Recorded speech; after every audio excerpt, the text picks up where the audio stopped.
Entonces yo quería hacerle una propuesta y es, como esto se graba, que ustedes tienen esa gran ventaja, amable, ustedes pueden coger sistemáticamente hacerlo. Vamos a hacer una noche, una peña sobre cómo era Moca en los años 50, la última década de la dictadura de Trujillo. Y siempre buscar dos personas, porque Moca son dos partes. Moca es el pueblo arriba y el pueblo abajo. Hay gente que te conoce el pueblo arriba, pero no te conoce el pueblo abajo y viceversa. Entonces iban teniendo, si eso se graba y así se hace con la década de los 60, 70, 80, dentro de 20, 30 años, este trabajo que ustedes hicieron va a quedar como una memoria histórica de Moca. Porque hay gente que está perdiendo totalmente la noción de cómo era Moca en los años 60, en los años 70, en los años 80, ¿no? Entonces, es una propuesta nada más, que me vino el día que ustedes, en la reunión anterior, yo pensé que era por ahí que iba, pero fue por otro lado. ¿Sí? Vamos a someter la propuesta del licenciado Quesada. Luis. Y de una vez vamos a someterla a los miembros de la Peñita. ¿Están de acuerdo que en una próxima se pueda agendar este encuentro para que sea así, tratando la década del 50? Bueno, votemos formalmente. Me alegra. Buenas noches. Me alegra.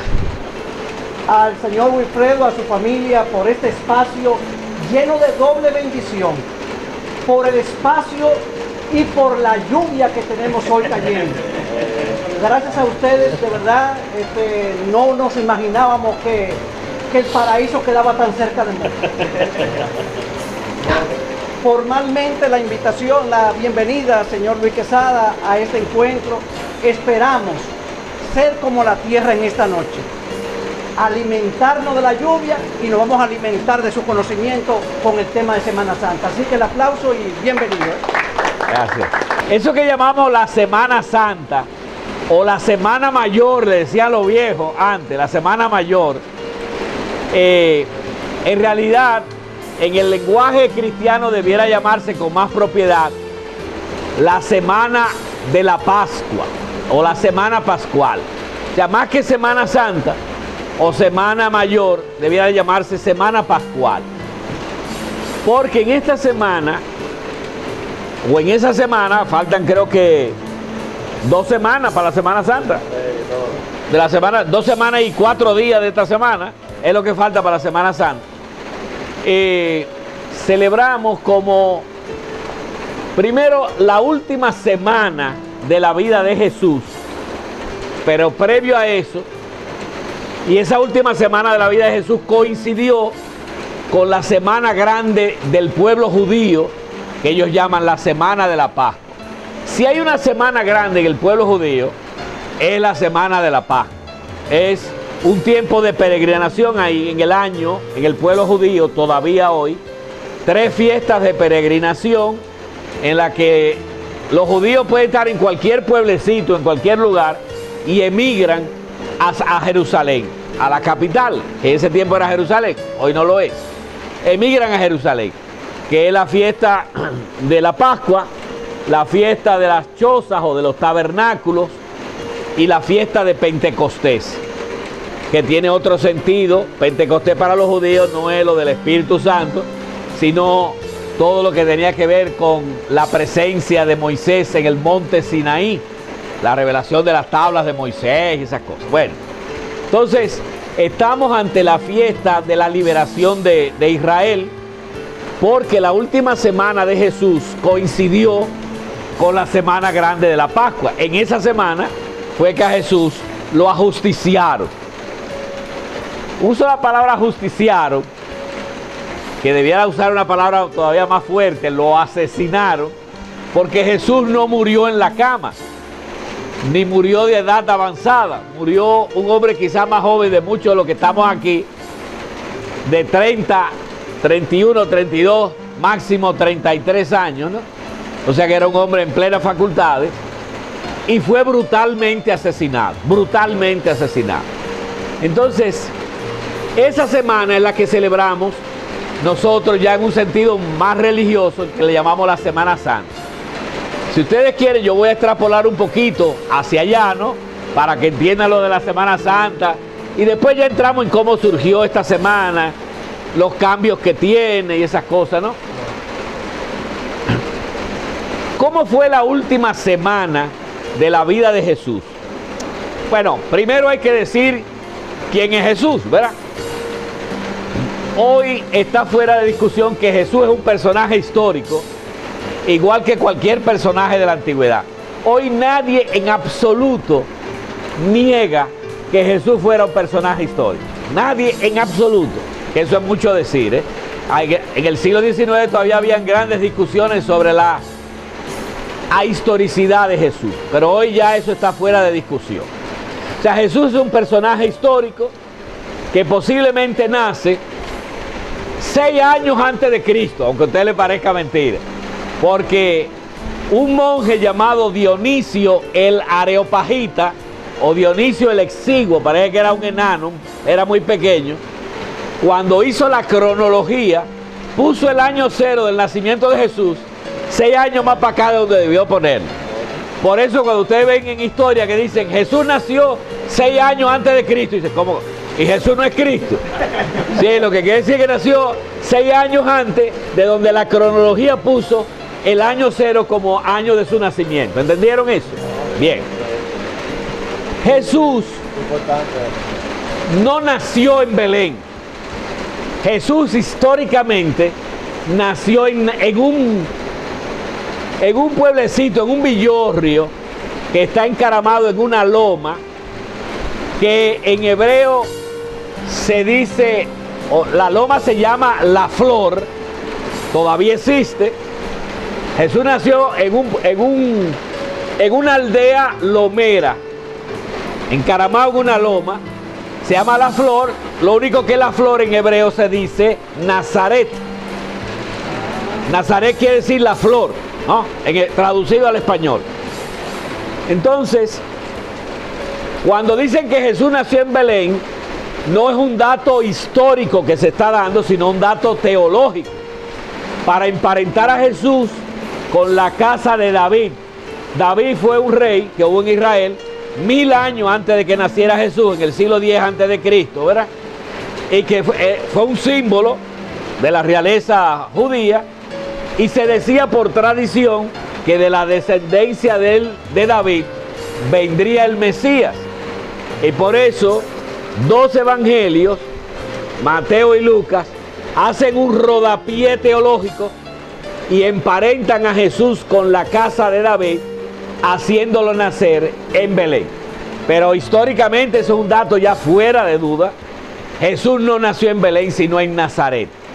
Y se crió en Nazaret. Y prácticamente no salió de Nazaret en los primeros 30 años. Porque hay mucha gente que dice que hizo viaje a la India y no sé cuántas cosas.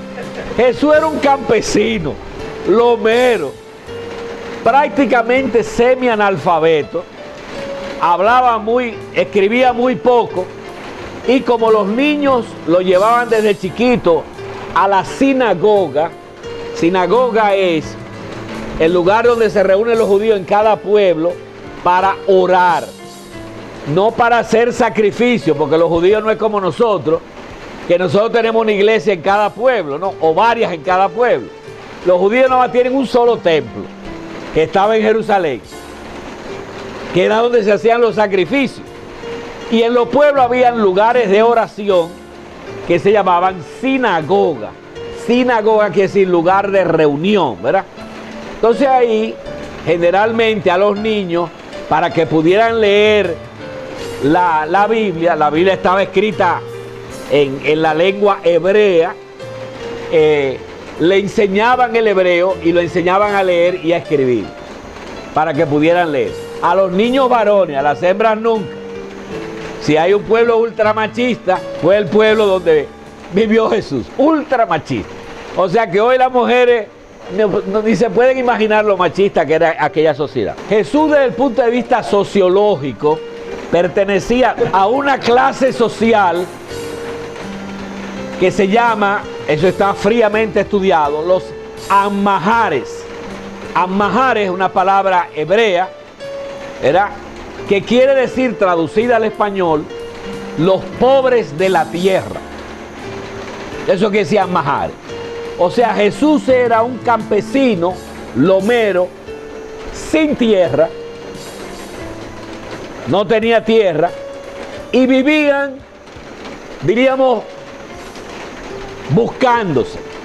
La palabra que usa en griego el Evangelio, de lo que era Jesús, la palabra que en griego se escribe tectón, no quiere decir carpintero.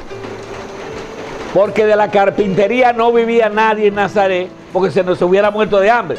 Primero, las casas no se construían de madera, eran las rocas, ¿no? Y la carpintería era realmente, la madera era muy poco utilizable en ese sentido. Jesús era un chiripero, para decirlo en un lenguaje dominicano, un házmelo todo. Es decir, Jesús un día le ponía la cerradura a un caballo de un soldado romano, otro día iba a pisar uva al lagar de Ananías, que era el mayor terrateniente que en ese tiempo tenía Nazaret, otro día le pegaba clavo a un techo. O sea, Jesús se la buscaba. Era un chiripero. Yo creo que la mejor palabra para traducir a Mahares, pobre de la tierra, es esa. Jesús no hablaba hebreo, Jesús hablaba una lengua que se llama arameo. Por eso el nombre de Jesús es en arameo Yeshua. En hebreo se dice Yehoshua. Una diferencia, pero... O sea, el hebreo era la lengua, diríamos, oficial, vamos a decirlo así. Pero Jesús hablaba como un dialecto que era el arameo. Su papá, Joseph, o Yosef, y su mamá, Miriam. En realidad, la traducción mejor para el nombre de la mamá de Jesús en español no es María, es Miriam, porque se dice Miriam en hebreo, que creo que la palabra que mejor traduce no es María, sino Miriam, pero bueno. Eso desde el punto de vista sociológico, un chiripero, un amahare. Jesús nació en una cultura que era muy religiosa. La gente era muy religiosa. Y Jesús pertenecía a un grupo, o no Jesús, sino los padres de Jesús, la familia de Jesús, a un grupo religioso que se llaman los Anahuim. Anahuim es una palabra hebrea que traducido al español quiere decir los pobres de Yahvé. Fíjense lo que dije ahorita, sociológicamente a los Amahares, los pobres de la tierra, ¿verdad? Pero desde el punto de vista religioso, pertenecía a un grupo llamado los Anahuim, los pobres de Yahvé. Yahvé es el nombre, uno de los nombres que la Biblia le da a Dios. Yahvé, que es un tetragrama.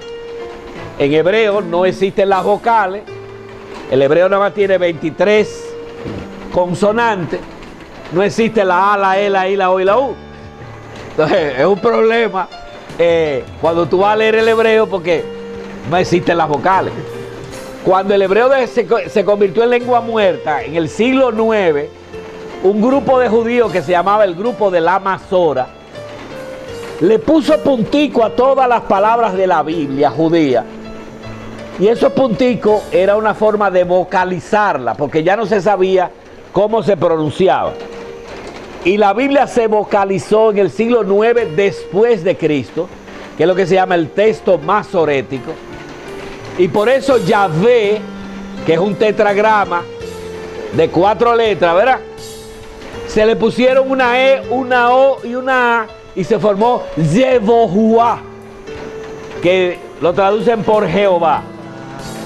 Jehová es una transcripción tardía del nombre de Yahvé. Por ejemplo, los biblistas, no importa que seamos católicos o evangélicos, nunca jamás se nos ocurriría usar el nombre de Jehová, porque Jehová es una transcripción muy tardía, siglo IX después de Cristo. O sea, que fue cuando los masoretas vocalizaron. Entonces, para no perderme, Jesús pertenecía a los Anahuim, a los pobres de Yahvé, Los Anawim es un grupo religioso que cuando se levantan, rezan con una palabra. Ellos se paran, los judíos no rezan como nosotros, sino que los judíos cuando van a rezar ni se hincan, ni se sientan, ni se paran. ¿Qué hacen entonces? Se acuestan. Se acuestan rostro en tierra, que eso es lo que se llama la prosquinesis. Prosquinesis es poner el rostro pegado a la tierra, como para sentir el olor y el calor y el sabor de la tierra. Y recordarse que uno es tierra, uno es humus. De ahí es que viene hombre, de humus, de tierra, ¿no? Y entonces ellos se acuestan y después de un rato se levantan los brazos, todavía existen los Anawim, y rezan con una sola palabra, que es la primera palabra en hebreo con la cual empieza la Biblia. Si ustedes van al Génesis, que es el primer libro de la Biblia, el capítulo 1, el verso 1, dice: hágase la luz, y la luz se hizo, y vio Dios que era bueno. ¿Verdad que sí? Hágase, en hebreo se dice Haggadah. Entonces ellos nada más rezan con esa palabra, hágase, y ya, no rezan más. Son más cortos, no son como nosotros que hacemos mucho bulto rezando. Por eso ustedes ven que la mamá de Jesús en un momento dice: hágase en mí tu palabra, según tu palabra. Jesús en el Salmo que nos enseñó, que es el Padre Nuestro, nos dice Haggadah también: hágase tu voluntad en la tierra. Y cuando él está apretado en Getsemaní, dice también el Haggadah: hágase lo que tú quieres, no lo que yo quiero. Momento de él. Entonces ya le he dado una conformación de Jesús. Fue creciendo como todo niño judío de la loma, trabajando con su familia, con sus padres, y lo que le va a detonar a Jesús todo su interior es que ya cuando él es grande, cuando tendría cerca de 30 años, apareció en Israel un profeta, un hombre. Profeta se dice Nabí en hebreo, un Nabí, un profeta que parecía un gigante, con una barba que parecía una bandera, y un hombre tostado por el sol, que se fue al desierto, allá al desierto de Judea en el sur. Ustedes saben que Palestina tiene, en el norte está Galilea, que es la tierra de Jesús. Jesús vivía en Galilea, en un pueblecito que se llama Nazaret. En el sur está Samaria, en el centro está Samaria, y en el sur está Judea, que es donde estaba la capital, que se llama Jerusalén. Jerusalén, que es decir, la ciudad de la paz. Jerusalén, ciudad de la paz. Entonces, ese profeta es Juan el Bautista. Sin Juan el Bautista uno no entiende a Jesús. Tan sencillo como es. Juan el Bautista despertó en todos los jóvenes de Israel las pretensiones mesiánicas y sobre todo de luchar por cambiar la situación de Israel. 70 años antes de nacer Jesús, Roma había ocupado militarmente a Palestina en tiempo de un general romano que se llamaba Pompeyo. Ustedes no se imaginan lo que es una ocupación romana. Roma siempre ocupaba todas las guerras. Roma las iniciaba en el mes de marzo, históricamente, porque marzo en el calendario romano es el primer mes del año. Un paréntesis, para que entiendan. El calendario que nosotros utilizamos es un calendario que se llama el calendario gregoriano. Se llama gregoriano porque quien ya le da la forma definitiva fue un papa que se llamaba el Papa Gregorio VII. Estamos hablando de 1250, el siglo III, por ahí. Pero el calendario gregoriano, que tiene 12 meses, de enero a diciembre, es hijo del calendario juliano, el calendario romano. Los romanos primero hicieron un calendario en tiempos remotísimos, no sabemos cuándo. La tradición dice de los tiempos de Rómulo, y tenía 10 meses. Ustedes saben que han habido dos tipos de calendario en los pueblos, el calendario lunar y el calendario solar. Los pueblos antiguos lo que usaban era el calendario lunar, porque la gente por la luna sabía cómo manejar las cosechas, por la luna sabía cómo manejar las mareas si eran pilotos, y por la luna las mujeres sabían cuándo menstruaban. Por eso a la menstruación de la mujer todavía se le dice la luna. Viene del calendario lunar. Y los primeros que cambian el calendario a un calendario solar son los egipcios, el primer pueblo. Porque a los egipcios no les cuadraba el asunto de las crecidas del Nilo con el calendario lunar, que era más chiquito. Y entonces las estaciones como que no le cuadraban bien. Y los primeros que crean un calendario solar son los egipcios. Entonces el calendario romano toma el calendario lunar y solar, se va a convertir en un calendario solar, y comienza en marzo, era el mes dedicado a Marte, el dios de la guerra. Y por eso ellos empezaban ahí. Es el mes de la guerra, dedicado a Marte, el dios de la guerra. Aprilis era el mes. Aprilis quiere decir el mes que se abren las cosas, surge la primavera. Aprilis es abril. Era el segundo mes, aprilis. Entonces marzo, aprilis.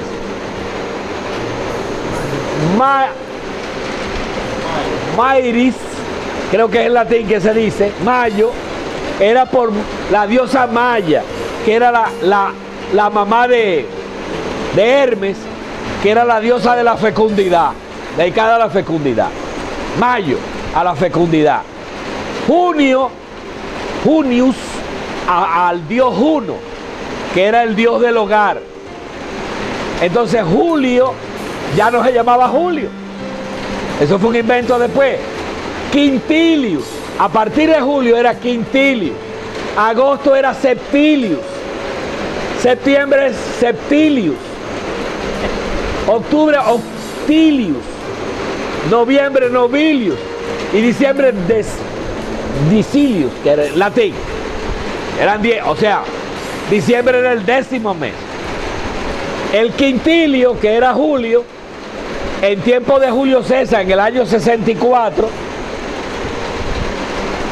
le cambiaron el nombre y le pusieron el nombre de Julio César, Julio. Entonces dijeron, bueno, el mes de julio no puede ser chiquito, hay que ponerle 31. Y febrero tenía 29. Pero cuando vino Octavio Augusto, que fue el primer emperador romano, a Octavio Augusto le dedicaron agosto. Augusto es agosto. Y dijeron, si el de Julio César tiene 31, el de agosto tiene 31. Y le quitaron a febrero el otro. Y lo dejaron en 28. Fue un secuestro romano. A febrero le hicieron un secuestro romano. Bueno, no lo voy a cansar con la historia del calendario porque no es el cuento. Entonces, ese profeta que era de Galilea y se fue a predicar a una zona cercana al Mar Muerto.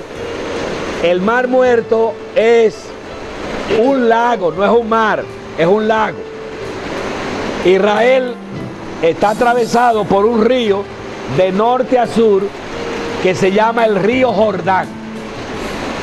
El río Jordán nace en un medallón que está allá arriba, en el norte, que se llama el lago de Galilea, y baja como una serpiente hasta el sur, donde está el Mar Muerto.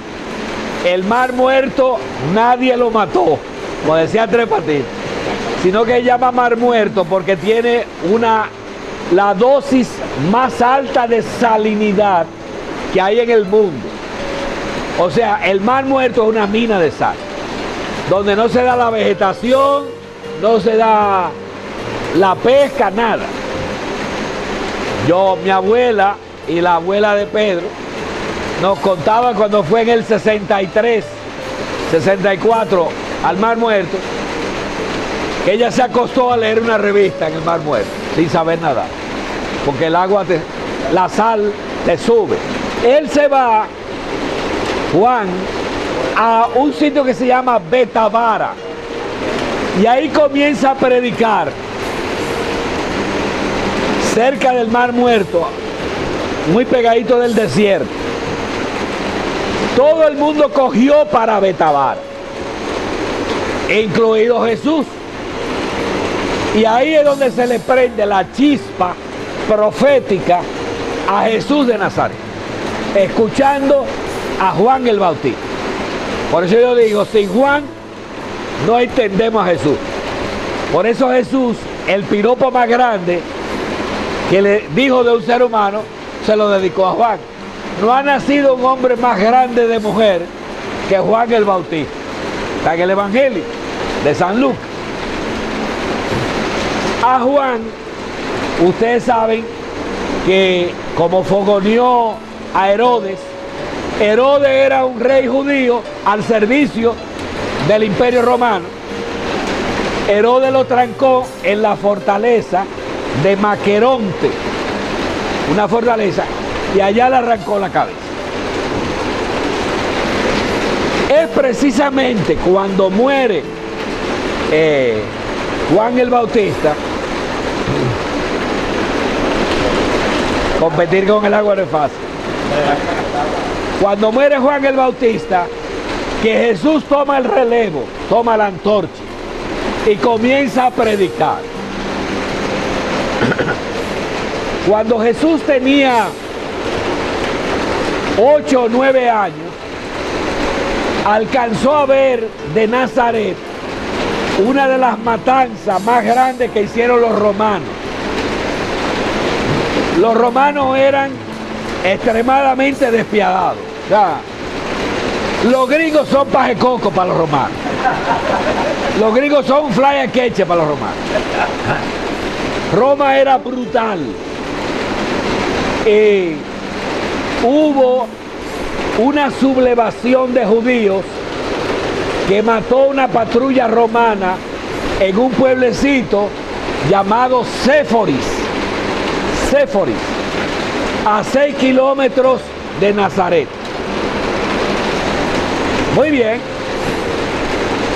pues mataron una patrulla de soldados romanos. Roma se apareció con las legiones a Séforis, le dio candela al pueblo entero y crucificó 3.000 judíos. 3.000 judíos.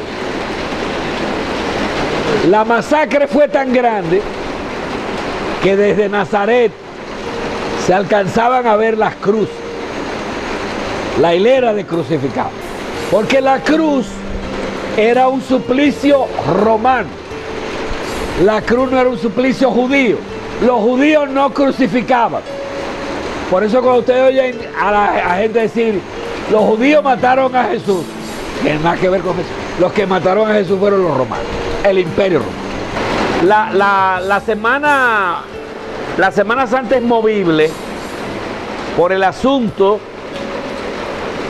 de que en la Semana Judía, el Jueves Santo, ellos siempre lo ubican, el Jueves Santo para nosotros, pero para ellos es el día en la semana en que ellos comen el Cordero Pascual. Tiene que caer en luna llena. Entonces, al principio de la Semana Santa coincidía con la Semana Judía, pero después se separaron y la pusieron, diríamos, un poquito más retirada antes del equinoccio de primavera, es decir, ya cuando va a empezar la primavera. En realidad son 35 días el margen en que se mueve la Semana Santa, del 22 de marzo al 25 de abril. En esos 25 días es que se rejuega. Entonces hay un año que cae más para acá, otro año cae más para acá, porque va a depender del asunto de... No, la cuaresma va de miércoles a miércoles, de miércoles de ceniza a miércoles santo. La Pascua no empieza el domingo de Ramos. La Pascua empieza el domingo de resurrección y termina el domingo de Pentecostés. 50 días. La cuaresma son 40 días y la Pascua son 50. Es una cincuentena la Pascua. Vuelvo y te digo, va de miércoles a miércoles, pero jueves, viernes y sábado santo en la liturgia cristiana se llama el Triduo Pascual. Triduo Pascual. Son los 3 días, diríamos, de preparación a la Pascua. Exacto. El jueves santo, el viernes santo y el sábado santo. Entonces ya el domingo de resurrección comienza la Pascua, ¿no? Hasta Pentecostés. Habíamos quedado en que Jesús retoma el relevo de Juan el Bautista, y ahí fue donde quedamos, ¿no? Jesús era realmente un disco rayado. Él nada más hablaba de una cosa, no hablaba de más nada. O sea, Jesús no echó discurso. Jesús no echaba discurso porque era un campesino. Y él hablaba en parábola, no porque era un maestro para que la gente lo entienda, sino porque las parábolas es la única forma de hablar que tienen los campesinos. O sea, Jesús no hablaba en parábola para usar una herramienta pedagógica. No, es que esa era su forma de hablar. Las parábolas, ¿no? Y si ustedes se fijan, son parábolas todas muy agrícolas, muy... Hay un momento que es imposible de saber. A lo mejor Jesús tendría 16, 17, 18 años, nunca sabremos cuándo. Cuando Jesús descubre que Dios no es lo que le habían dicho que era. Que Dios no es ni un juez, ni un policía, ni un vengador, ni un justiciero, ni alguien que se le empata con nosotros. Entonces, descubre que Dios es un misterio. La única palabra que lo puede abarcar es una palabra que en hebreo se dice Hesed. Cuando un niño comienza a hablar en Israel, le enseñan 2 palabras sobre Dios, 2. Una es Hesed y otra es Emet. Hesed quiere decir que Dios es, traducido al español, Dios es ternura. Algunas Biblias traducen compasión, misericordia. Esas palabras se le quedan cortas. Yo creo que la única palabra que traduciría bien Hesed es ternura. Dios es ternura. Y Emet quiere decir fidelidad. Dios es fiel aunque nosotros seamos infieles. Porque la fidelidad de Dios hacia mí no depende de la fidelidad mía hacia Él. Porque si dependiera de la fidelidad mía hacia Él, nos jodimos. Estamos fritos. Eso es evidente, ¿verdad que sí? Bueno, Dios es fiel. Bueno, entonces, eso le hizo erutar a Jesús una palabra que, a mi modo de ver, es la palabra de mayor densidad teológica que tiene todo el Nuevo Testamento. Y es que Dios es Abba. Jesús a Dios nunca lo llamó Dios. A Dios siempre lo llamó, ni nunca a Dios lo llamó Padre. Lo llamó con un diminutivo. En Israel, cuando un niño comienza a hablar a los 5 o 6 años, las 2 primeras palabras que dice son Abba Inma. Abba es el diminutivo de Ab. Ab es padre, Abba es papi, papito, papacito. papacito, como le decían a tu papá. Inma es el diminutivo de Im. Im es madre, Inma es mami, mamita, mamacita. Entonces Jesús a Dios siempre le llamó Abba, papi, más que padre, papi, para mostrar la cercanía, la intimidad, la confianza.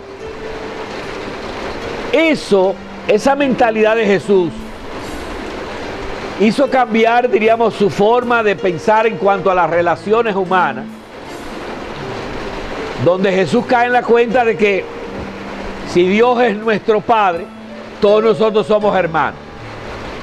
Una de las cosas que nosotros no hemos logrado agarrar porque no nos conviene de Jesús es precisamente que Jesús fue un hombre que no creó burocracias, no creó estamento social. Es más, los 5 grupos preferidos de Jesús eran grupos excluidos. Los pobres, los 5 empiezan con P. Los pobres, los publicanos, las pecadoras, las prostitutas y los paganos.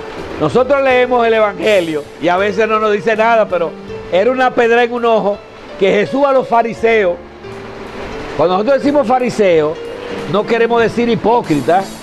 Los fariseos eran el grupo religioso más rancio de Israel, conservadores, pero... Y Jesús le dice a esa gente, les aseguro que los publicanos y las prostitutas van delante de ustedes en el camino del reino. Eso era una pecosá que le daba a la gente más religiosa de Israel. O sea, nosotros leemos esa frase y le pasamos por arriba, pero es una pecosá. Entonces, Jesús predicaba el reino. El reino no es el cielo. El reino es como la gran transformación que Dios quiere hacer en la creación. Si pudiéramos usar una palabra, la gran revolución o transformación que Dios quiere hacer en la creación. Claro, el reino comienza aquí en la historia y culmina en la eternidad. El reino es lo que el Génesis le llama el paraíso. Porque nosotros pensamos que el paraíso es una vaina que dejamos allá atrás. Y tenemos una añoranza. El paraíso no está en el pasado, está en el futuro. El paraíso en el Génesis es una profecía del futuro puesta en el pasado. ¿Entienden? El paraíso no hay que añorarlo. Ay, lo perdimos allá atrás. No, no. El paraíso está hacia adelante. Hay que construirlo. Y a ese paraíso fue que Jesús le llamó Malcutá Yahvé, el reinado de Yahvé. Malcutá Yahvé. Bueno. Esa dinámica de Jesús, y aquí ya voy aterrizando, llevó a que no lo aguantara la sociedad judía y mucho menos el imperio romano. Fíjense que la predicación y la práctica de Jesús, hoy hay una discusión entre los exégetas de si duró 1 año, 2 años, 3 años. No sabemos exactamente cuándo, pero lo máximo que llegaría a durar son 3 años, no más de ahí, y creo que sería menos. Jesús enfrentó las grandes instituciones de su pueblo. El sábado, usted no se imagina lo que es el sábado para un judío. Jesús hizo cosas en sábado que a un judío no le pasaría por la mente nunca jamás hacerla, ¿no? Y no solamente hizo cosas, sino que dijo cosas sobre el sábado que son blasfemas para un judío. No es el sábado para el hombre, no es el hombre para el sábado, sino el sábado para el hombre, ¿no? O sea, cambió todo. Para mí, las 3 cosas que mataron a Jesús, que lo llevaron a la muerte, fueron: 1, esas actitudes sobre el sábado.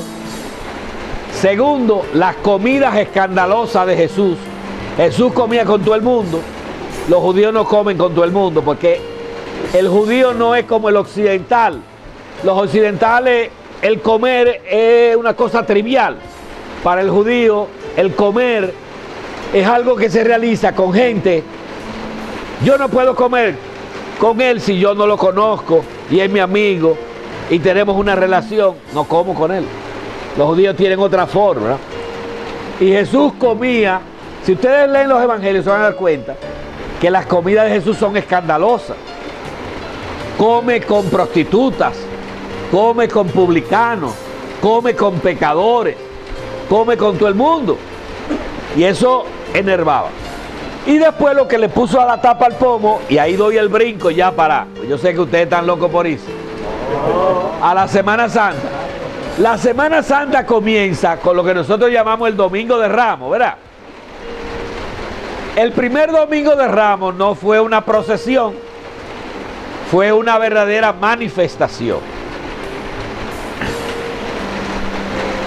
Ya Jesús estaba fichado por las autoridades judías y por las autoridades romanas también. Cuando Jesús dice, vamos a celebrar a Jerusalén la Pascua, los discípulos son los primeros que se miran y dicen, ¿cómo? ¿Que vamos a ir a la capital? Está bien, vamos a ir contigo y moriremos todos juntos. Yo estaba convencido que ir a Jerusalén con Jesús a celebrar la Pascua era buscarse la muerte. Está bien, y moriremos juntos contigo. Cuando Jesús va llegando a los pueblos que quedan cerca de Jerusalén, como Betania, Betfagé, el mismo Belén, Jesús es recibido por las multitudes. Y la gente en los pueblecitos se subía en las pencas, arrancaba pencas y la tiraba cuando iba a pasar el burrito. Fíjense que Jesús no entra a Jerusalén montado en un caballo. Un caballo en ese tiempo era un Mercedes-Benz. O sea, un caballo era un símbolo de nobleza. Jesús entra en un burro, montado en un burro. Claro. Y la gente le tira las pencas y las cosas y grita una expresión en hebreo que nosotros la cantamos en las procesiones, pero nosotros no tenemos la más puta idea de lo que significa, que es Hosanna. Hosanna. Hosanna es una palabra hebrea que quiere decir Señor, sálvanos, libéranos, sácanos del yugo, toda esa vaina. O sea, es un grito casi de guerra. Para un judío, en la connotación que tenía en ese tiempo, Hosanna era un grito de guerra. En una sociedad sumamente dividida y conflictiva como era. Allá había desde grupos guerrilleros que se llamaban los celotes, hasta grupos extremistas radicales que eran prácticamente terroristas, que se llamaban los sicarios. Hoy nosotros usamos la palabra sicario para todo el que mata por encargo, ¿verdad? Se llamaban sicarios porque debajo del manto tenían un puñalito que era como un estilete finitico que se llamaba la sica. Entonces ellos lo usaban debajo del manto, pullaban a un romano y nadie se enteraba que lo habían matado, ¿no? Esos eran los sicarios. El grupo que conformó Jesús, porque es importante que ustedes se den cuenta que Jesús fue distinto a los rabinos judíos. Los rabinos judíos tenían discípulos, pero no tenían discípulas. Con Jesús andaban hombres y mujeres. Y quizá la más canchanchana eran las mujeres. La que no se le despegaba a Jesús era una mujer que vivía en un pueblo alrededor del lago, que era de un pueblo que se llamaba Magdala, que le dicen María la de Magdala o María Magdalena.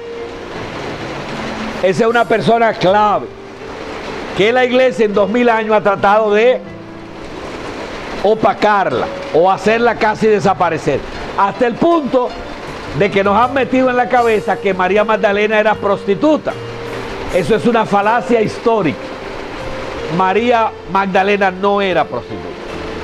María Magdalena, y mira que había muchos prostíbulos en Magdala, María Magdalena era una mujer, parece, los estudios que se han hecho, que vivía de lavar pescado, de salar pescado.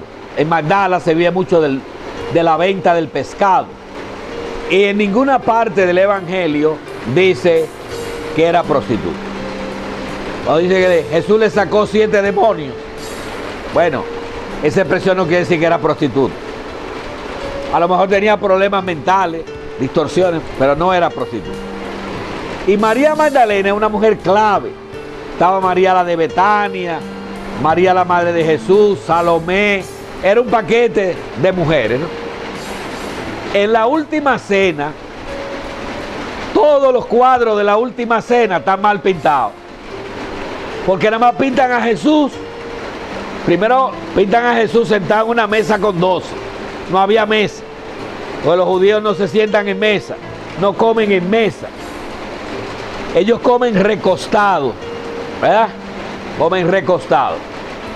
Y bajito, unos sillones bajitos, son como unas esteras bajitas. Los cuadros de la última cena son mal pintados porque estaban celebrando la cena pascual los discípulos y las discípulas. Estaba el grupo de los 12, mal llamado apóstoles, porque los 12 no eran los apóstoles, era el grupo de los 12, el de mayor cercanía e intimidad con Jesús, pero apóstoles que eran todos. A la palabra apóstoles quiere decir los enviados, eran todos, los hombres y las mujeres. ¿Qué pasó en la semana que nosotros llamamos Semana Santa? Vamos a ir por orden. El domingo de Ramos, Jesús llega a Jerusalén con esa multitud detrás, aclamándolo, Hosanna, sálvanos, libéranos. Y Jesús hizo ese día un hecho insólito. Y es que se dirigió al ombligo de la capital. ¿Cuál era el ombligo de la capital? ¿Cuál creen ustedes que era el ombligo de la capital? El templo de Jerusalén. El templo era una cosa tan monstruosa que era 1/3 de la ciudad de Jerusalén. 1/3. Porque el templo tenía esplanadas. Nosotros cuando nos dicen el templo de Jerusalén, nosotros pensamos en la iglesia Sagrado Corazón de Jesús o en la catedral de Santo Domingo. Nada más lejos que eso. Es decir, el templo de Jerusalén era el centro del poder de la sociedad judía. Yo he llegado a la conclusión de para saber entender lo que era el templo de Jerusalén, había que sumar por lo menos 8 instituciones de la República Dominicana. Templo de Jerusalén es igual a el Palacio Nacional, más el Palacio del Congreso, más la Suprema Corte de Justicia, más el Ministerio de Salud, más el Ministerio de Educación, más el Ministerio de las Fuerzas Armadas, más la Catedral Primada de América. Más el Banco Central de la República Dominicana. La gente que tenía dinero, ¿dónde guardaba el dinero? No existía el Banco Popular, en el Templo de Jerusalén. Las joyas y los dineros se guardaban en las bóvedas del templo. Entonces, alrededor del Sancta Sanctorum había un atrio, que sería este cuadrito, que era el atrio de los sacerdotes. Ahí nada más entraban los sacerdotes. Después venía el atrio de los israelitas, que nada más entraban los hombres judíos, no las mujeres, los hombres. Después venía el atrio de las mujeres y después venía el atrio de los paganos. De los prosélitos primero. Los prosélitos son los judíos que no vivían en Palestina, sino que vivían en otro lado, en otro país. Y el atrio de los paganos. O sea que ahí no se juntaba, ahí no había maco con cacata ni nada de eso. Todo el mundo separado. Cuando Jesús llega, Jesús hace un hecho insólito, y es que con esa turba, con los discípulos, las discípulas y la gente que venía, comenzó por el atrio más externo. El atrio de afuera era el atrio de los cambistas, donde se cambia. Fíjense si tenía poder el templo de Jerusalén, que para tú comprar palomas o para tú comprar una tórtola si tú eras pobre, o un cordero para el sacrificio, tú tenías que comprarlo con moneda del templo. O sea, si tú eras un judeo que venía de Siria y él venía de Asia Menor, claro, traían su moneda. Primero iban a los cambistas y cambiaban su moneda por la moneda del templo. O sea, el templo acuñaba su propia moneda, era como el Banco Central. Y con esa moneda entonces tú comprabas las cosas que tú ibas a usar para los sacrificios. Bueno, Jesús atacó el atrio de los cambistas. ¿Qué quiere decir que atacó? Derribó las mesas de los cambistas. Todo ese reguero de tórtola, de paloma, de becerro, de ovejo. O sea, es un rebú grandísimo. Y la policía del templo, porque el templo tenía una policía que se llamaban los levitas. Mira si era grande el templo, que tenía 6,000 levitas, custodiado por 6,000 levitas. O sea, porque la gente no tiene la más remota idea de lo que era el templo.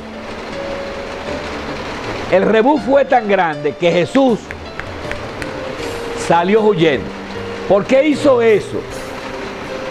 Porque el templo era el mayor símbolo de la división social que había en Israel. Y habían convertido la casa de Dios, como decía él, citando a Jeremías, en una cueva de bandidos y de ladrones. Miren, les voy a decir algo que lo tengan muy presente. El templo mató a Jesús. Tan sencillo como es. O sea, lo que él hizo el domingo de Ramos fue algo tan radical que lo andaban buscando para liquidarlo. Eso da sentencia de muerte por donde quiera. Además, profanó el templo. Y si profanó el templo es blasfemia. Y la blasfemia se paga. En el Levítico, el libro del Levítico dice, la blasfemia se paga con lapidación. Lapidación es que cogen la persona, la sacan fuera de los muros de la ciudad y la matan a pedradas. Eso es lapidar. La prueba de que los judíos no mataron a Jesús es que Jesús no lo mataron lapidado. Porque lo que él hizo el domingo de Ramos era para lapidación. Profanó el templo y por tanto es un blasfemo. Ha blasfemado la casa de Dios. Jesús, ¿qué hace? Que se esconde. ¿Dónde se esconde? Se fue al pueblecito donde él iba a botar el golpe, que se llamaba Betania, donde vivían 3 hermanos, Lázaro, con 2 hermanas que se llamaban Marta y María. Tenía un negocito, se llamaba La Palmera de Lázaro, donde Jesús iba a botar el golpe. Ese era como su lugar de descanso. Y ahí fue a esconderse. Y Jesús se esconde desde el domingo de Ramos, el lunes santo, vamos a llamarlo con el lenguaje de la Semana Santa, el lunes santo, el martes santo, el miércoles santo. El hombre está escondido porque sabía que lo estaban buscando. ¿Quién lo está buscando? Los levitas.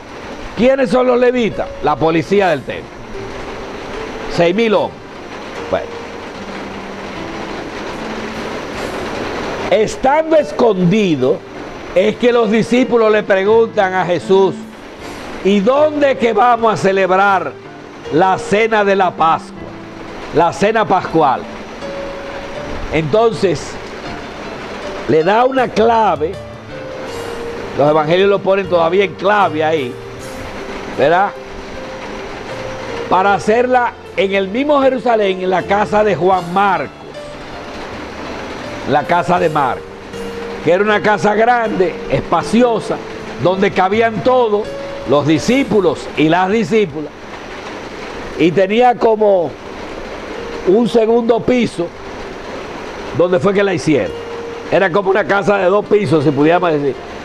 En realidad no eran pisos, eran como, yo no sé cómo le llaman los judíos a eso, pero era como un segundo piso, el aposento alto que llaman los evangélicos, ¿no? Cuando llega el Jueves Santo, Jesús sale de Betania, escondido, y llega escondido a la capital y se mete en la casa de Marcos a celebrar la cena. Déjenme primero, para que ustedes entiendan lo importante que es una cena pascual judía. Yo no sé si alguno ha ido. La primera vez que yo asistí a una cena judía fue en el año 73. Yo estaba todavía en el colegio, daba clase. Y gracias a un sacerdote que se llamaba el padre Jaime Reynés, me invitó a compartir con una familia judía una cena pascual judía. Y para mí eso es extraordinario. Eso me cambia como todo. Los judíos tienen de generación en generación celebrando la cena pascual. La cena pascual judía es la cena por la cual ellos conmemoran la liberación de la esclavitud de Egipto, cuando Yahvé los sacó de Egipto. ¿Cómo la celebran ellos? Miren qué cosa tan hermosa. Ellos ponen un plato con unas argazas, porque allá el pan se hace como si fueran una rueda grande, ¿no? Lo meten, y ese pan que usa no tiene levadura. Ahí ponen el pan sin levadura. Aquí ponen una salsa roja. Te voy a explicar por qué. Aquí ponen un envase lleno de verduras amargas. A cada persona le sirven 4 copas de vino y en el medio está el cordero asado, un cordero. Los niños, cuando van participan en la cena, todavía llevan este ritual. Por eso es que tienen una memoria histórica los judíos que nadie se la... Le preguntan, supongamos que el papá es Wilfredo, y le dicen: papá, ¿y por qué hoy comemos pan sin levadura? Y el papá le dice: porque cuando salimos de Egipto andábamos tan rápido que a las mujeres se le olvidó echarle la pizca de levadura a la masa, y por eso el pan quedó ácido, quedó soso, sin levadura. ¿Y por qué ese pan lo mojamos en esa salsa roja? Porque esa salsa roja nos recuerda los ladrillos que nosotros hacíamos para el faraón durante 450 años. ¿Y por qué comemos estas verduras amargas? Porque esas verduras nos recuerdan las amarguras que nosotros pasamos en Egipto. ¿Y por qué tomamos 4 copas? Ellos se toman 3 copas y hay una copa que no se la toman, que es la copa que ellos le reservan al profeta Elías. Porque en la mentalidad de los judíos, Elías fue el profeta más grande que tuvo Israel, ¿verdad? Elías lo desaparecieron del mapa y el pueblo no aceptó, o sea, lo mataron. Pero el pueblo creó el mito de que no lo mataron, sino que Dios lo arrebató y se lo llevó para el cielo y lo va a devolver cuando esté cerca la llegada del Mesías. Y ellos no se toman la copa de Elías todavía, porque el pueblo judío está esperando la llegada del Mesías todavía. Por eso fue que cuando vino Juan el Bautista dijeron: pero ese es Elías, prepara el camino. Bueno, cada cosa. Entonces Jesús en esa cena hizo tres cosas insólitas. ¿Y el Cordero? ¿Qué significa? El Cordero es el símbolo de la liberación de Israel. O sea, cuando un judío come cordero, es como si dijéramos, aquí estamos comiendo la comida de la liberación.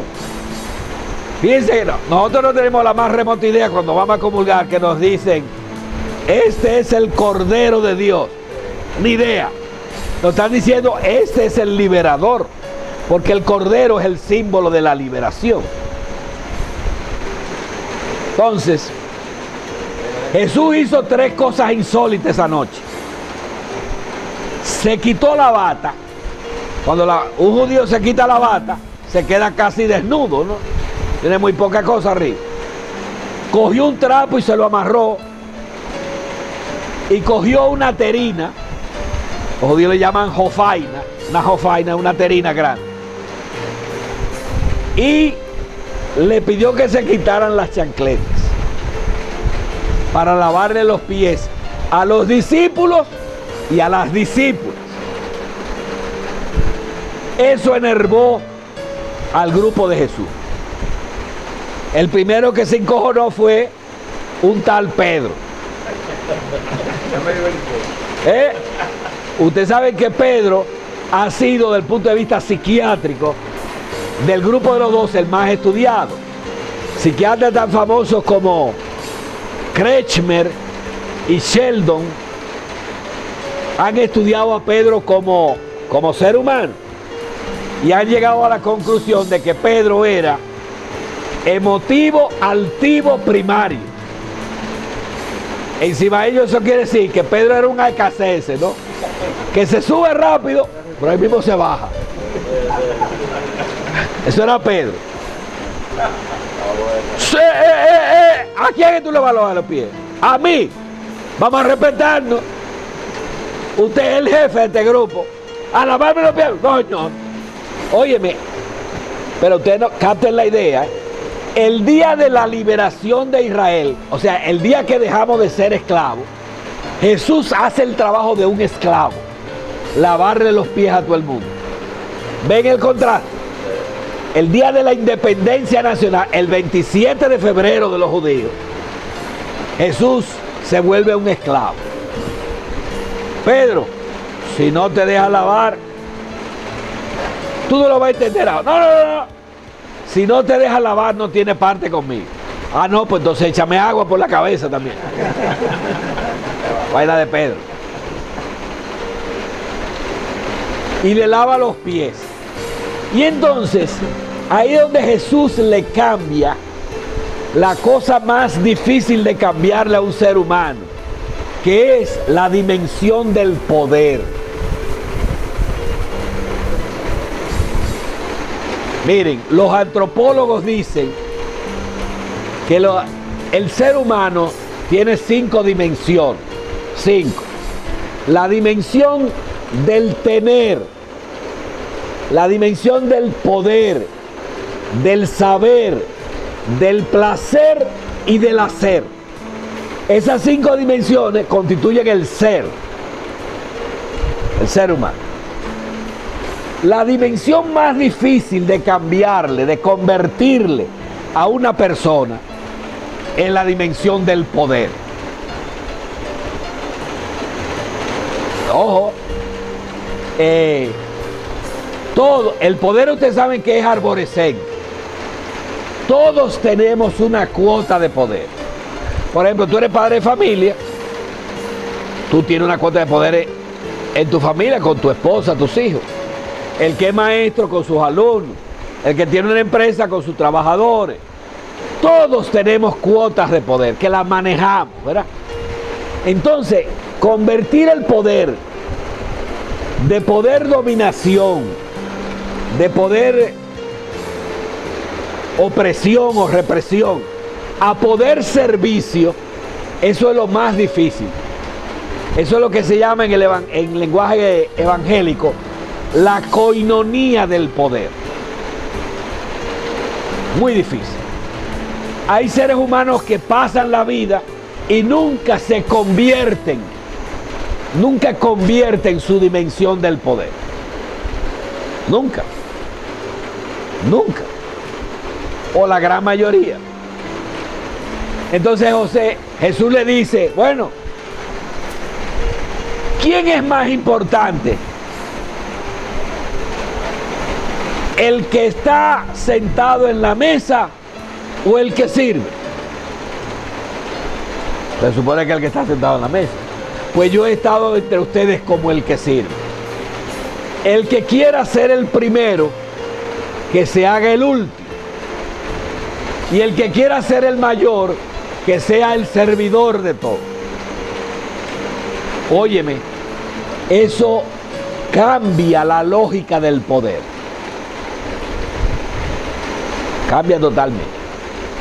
Y ahí en ese gesto, el segundo hecho insólito que hace Jesús el Jueves Santo, es que cogió de los panes ácimos y le dijo, lo partió como hacen los judíos. Los judíos se comen el pan no partido con cuchillo, ellos no usan cuchillo, sino que usan las manos y lo fraccionan con las manos y se lo pasan. Y el gesto que hizo es extraordinario y dijo, mi vida ha sido como este pan que se parte, que se reparte y se comparte. Cuando ustedes se acuerden de mí, cuando ustedes partan el pan, acuérdense de mí. Esa es la famosa Eucaristía.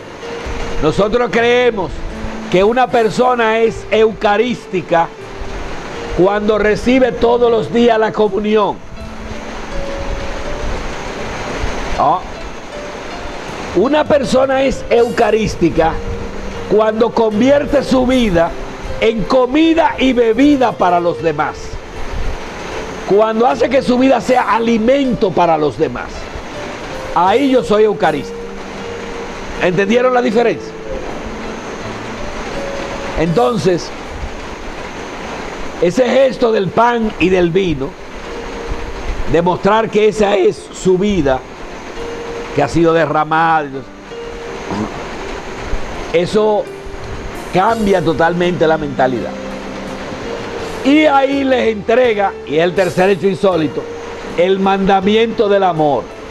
Y les dice, les doy un mandamiento nuevo, que se amen los unos a los otros como yo los he amado. O sea, la ética cristiana está basada en una sola cosa, el amor, más nada. Todo lo otro no lo hemos inventado, el amor. Y el único mandamiento es el amor. No hay más. Por eso San Agustín decía, ama y haz lo que quieras. Y haz lo que quieras. Entonces, cuando cantaron los salmos, hicieron todo el ceremonial del Jalel, que se llama, en la cena.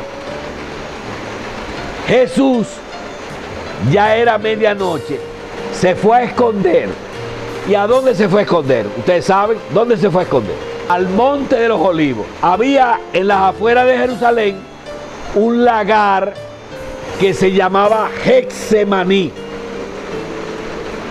que era un lagar para pisar las aceitunas, esas cosas. Y él se fue a esconder allá. ¿Cómo si Jesús se escondió ahí? Lo descubre. ¿Cómo lo descubre? ¿Qué significa ver a un resucitado? Es que un resucitado no lo podemos ver, porque trasciende el espacio y el tiempo. Ya no hay espacio y tiempo.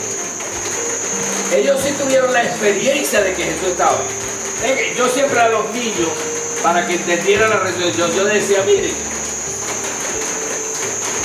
cuando ustedes se agarran de un cable con corriente, ustedes no ven la corriente. Ahora, ustedes la sienten, un jamaqueo del diablo, ¿verdad? Eso mismo. Ellos vivieron una experiencia que los jamaqueó profundamente. Pero no es que podemos ver a un resucitado, no lo podemos ver, porque ya trasciende todo. ¿Ni ellos lo vieron? ¿Ni ellos lo vieron? Ni los 12, como dice Tomás, para creer. Eso es igual que Bueno, los no saben. lo de Juan es, lo de Tomás es importante, porque Tomás lo que siempre ha dicho como que presentan a Tomás como si fuera un incrédulo.